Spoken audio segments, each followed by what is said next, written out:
चढ़ली जवानिया में मिलो है नहीं सुख, चढ़ली जवानिया में मिलो है नहीं सुख। छौड़ा खिला के गोपा चुप ले ली मजा हमसे लूट, छौड़ा खिला के गोपा चुप ले ली मजा हमसे लूट।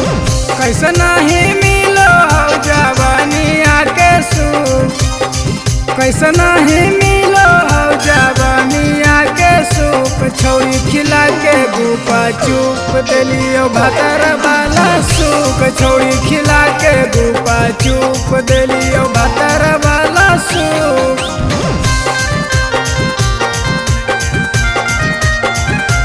छौड़ी खिला के गोपा चुप चुप चुप चुप चुप, छौड़ी खिला के गोपा चुप दिलियो भतर वाला सुख,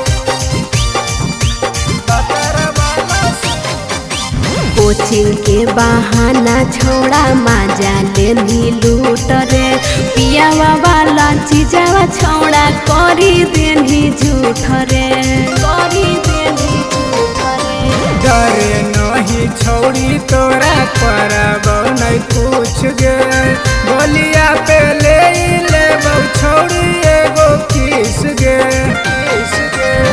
ऐसा नहीं छौड़ी तू हमारा से रूस, ऐसा नहीं छौड़ी तू हमारा से रूस। छौड़ा खिला के गोपा चुप ले ली मजा हमसे लूट, छौड़ा खिया के गोपा चुप ले ली मजा हमसे लूट।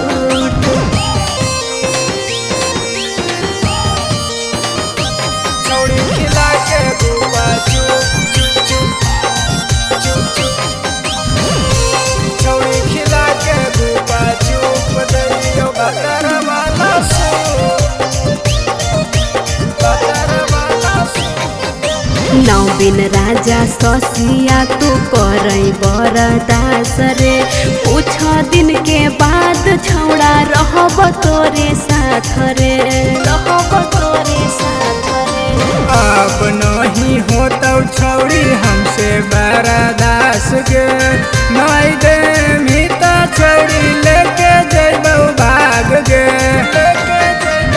होठवा के ललिया छौड़ी लेबौ हमें चूस, होठवा के ललिया छौड़ी लेबौ हमें चूस। छौड़ा खिला के गोपा चुप ले ली मजा हमसे लूट, छौड़ा खिला के गोपा चुप ले ली मजा हमसे लूट। सवेरा फिल्म्स रिकॉर्डिंग स्टूडियो, शाहपुर चौक, देवन बिघा।